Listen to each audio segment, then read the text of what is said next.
Hola, bienvenido a cómo elegir tu técnica actoral. ¡Tarán! En esta miniserie de 3 vídeos vamos a estar hablando de parámetros para distinguir diferentes técnicas actorales en base a esta serie que hicimos y sobre todo los parámetros que las diferencian, para que incluso en el caso de que vieses alguna técnica que no vamos a mencionar aquí, puedas categorizarla. Y lo de categorizarla no es una especie de capricho teórico, no, sino porque a veces vamos a necesitar ciertas cosas como actores y no otras. Y saber por qué palo tira una técnica nos puede ayudar a dirigir nuestra propia formación como artistas. En estos vídeos vamos a hablar sobre técnicas actorales, que va a ser el vídeo de hoy, concepciones del actor, que va a ser el vídeo de la semana que viene, y entrenamientos vocales y psicofísicos, que va a ser el último vídeo de la serie. Yo ahora mismo vengo del tercer vídeo de la serie, así que ahora me voy un poquito al pasado para que veáis qué es lo que el Shazu del pasado tiene que deciros sobre técnicas actorales. Nos vemos. Hola, bienvenidos a Tengo algo que ensayarte. Hace mucho tiempo ya hice una serie de 3 vídeos en las que hablaba de técnicas actorales. Y aunque las listas como tal puedan estar muy bien, sé que muchas veces es muy difícil, cuando te encuentras con estas cosas, saber qué es lo que tienes que hacer tú. Cómo saber qué técnica es la que te viene bien a ti o cuál es la que necesitas tú en ese momento. Bueno, pues en este vídeo quería daros unos pequeños criterios en base a qué elegir qué técnica para poder desarrollar vuestro trabajo profesional. Así que sin más, dentro intro.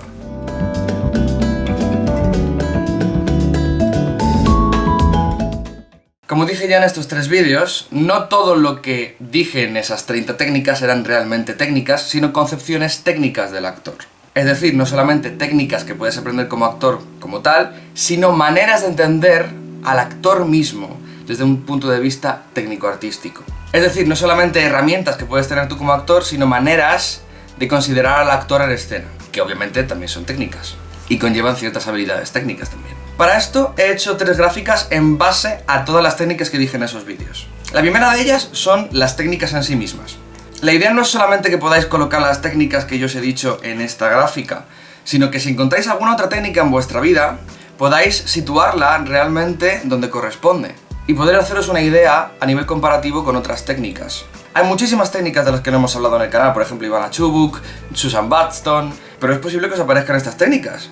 ¿Y si no aparecen en la gráfica que os voy a pasar? Bueno, no pasa nada porque las gráficas obedecen a unos criterios que os voy a decir y que son realmente lo fundamental para que entendamos las diferencias entre las técnicas. Dicho lo cual, pasemos a la gráfica de las técnicas. Bien, veis que tenemos 2 ejes, ¿no? Uno que es el de inculturación y aculturación y otro el de dentro a fuera. Los términos de inculturación y aculturación son términos que expliqué en este vídeo de antropología teatral, que os recomiendo muchísimo, pero os lo resumo de manera fácil, ¿vale? Las técnicas de inculturación son las técnicas que se basan ya en los códigos culturales que tenemos en nuestra vida diaria y que por tanto crean patrones de movimiento y comportamientos que son reconocibles, ¿no? De alguna manera. Y las de aculturación son las que se alejan de eso, que crean nuevas maneras de moverse que son completamente fuera de lo cotidiano. En ese sentido podríamos crear como 2 límites teóricos absolutos, ¿no? Estos son técnicas que no existen, pero podríamos crear la técnica del realismo absoluto en un lado y la técnica de la danza absoluta en otro. Y luego tenemos el eje dentro afuera, fuera adentro. Esto atiende a cómo funciona la técnica de cara a tu trabajo. Con dentro afuera nos referimos a que se usa algún tipo de técnica que tiene que ver con la estimulación de la imaginación o de la cognición o lo fisiológico, emociones, etc. Y que eso es lo que los lleva al afuera, es decir, al comportamiento. Recordemos, como decíamos en este vídeo, que no importa lo que sientas, lo que importa es lo que haces, lo que se ve. Da igual que sientas mucho si no se ve. Entonces por eso es de dentro afuera. Es decir, nos pasan cosas por dentro que se ven. Dentro, afuera. Lo bueno del dentro es que el dentro ya nos organiza la imaginación, nos organiza la emoción, es decir, nos da una organicidad que luego hay que poner en escena. Entonces el dentro podemos asociarlo con la vida interna del actor, que tiene mucha relación con la organicidad.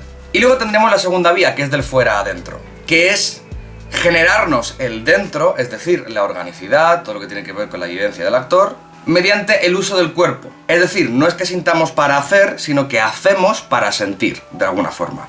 Este caso sería mucho el de Chekhov. Y una vez explicado esto, vamos a la gráfica, para que entendáis por dónde van los tiros. En la gráfica podéis ver 3 manchas de color, una es azul, otra es verde y otra es naranja. Las verdes son técnicas que han nacido o que han tenido que ver con el Teatro del Arte de Moscú, que como veis están en puntos muy diferentes de la gráfica. La naranja sería la escuela francesa, toda la escuela que parte de Coupeau y Lecoq. Y por último, azul sería el método, lo que se conoce como el método. Como sabemos por este vídeo, el método no es una técnica, el método es como se le llama al conjunto de técnicas que crearon los americanos en base a Stanislavski. En ese sentido, lo mejor para entender esta gráfica es ver los extremos. En un extremo tenemos a Morris, que sería puro dentro afuera y pura inculturación. No hay nada de estilo, es puro realismo. Y tampoco se usa el cuerpo para inducir la emoción. Es todo desde lo puramente emocional. Y por otro lado, The Crew es puro estilo, pura aculturación, pura extracotidianeidad. Sin llegar a la danza, que igual estaría aún más lejos, sigue siendo una estilización absoluta del movimiento. Y por supuesto, como todo el trabajo proviene del cuerpo, va de fuera adentro. Lo primero que voy a explicar es por qué he ordenado así las técnicas del método. Empezando por Stella Adler. Stanislavski, si bien es cierto que es una técnica principalmente de inculturación y el trabajo va más de dentro a fuera, no es una técnica que en absoluto reniegue del estilo, y tampoco reniega del uso del movimiento para la creación actoral. Precisamente por eso, dentro de ese cuadrante está en el medio. Pero en ese sentido, dentro de las técnicas del método, Stella Adler sería un poco más hacia la derecha. Porque si bien no llega a ser una técnica fuera adentro, sí se aproxima mucho más a Chekhov por el uso de la imaginación y en su relación con el cuerpo. Y siguiendo hacia arriba, como veis, las técnicas del método van cada vez más hacia la inculturación y hacia dentro afuera. No tenéis que estar completamente de acuerdo con mi gráfica, y hay muchísimos motivos para justificar todas las decisiones que he puesto aquí. Por ejemplo, viendo esta gráfica, a lo mejor alguien piensa que Adler está demasiado hacia la derecha. Podría ser. O al contrario, hay alguien que piensa que Adler debería de estar un poquito más hacia el fuera adentro. Estos son detalles. Y yo lo que os animo es que vosotros os hagáis vuestras propias gráficas en base a lo que estudiéis. Y que en función de lo que vayáis necesitando como actores, elijáis las técnicas que queréis estudiar. Como decía, a mí Hager me parece precisamente que por la identificación va un poquito más adentro afuera y un poquito más hacia la inculturación que Stanislavski, pero aún así se mantiene la noción de personaje. Es a partir de Layton cuando la noción de personaje se empieza a trastabillar.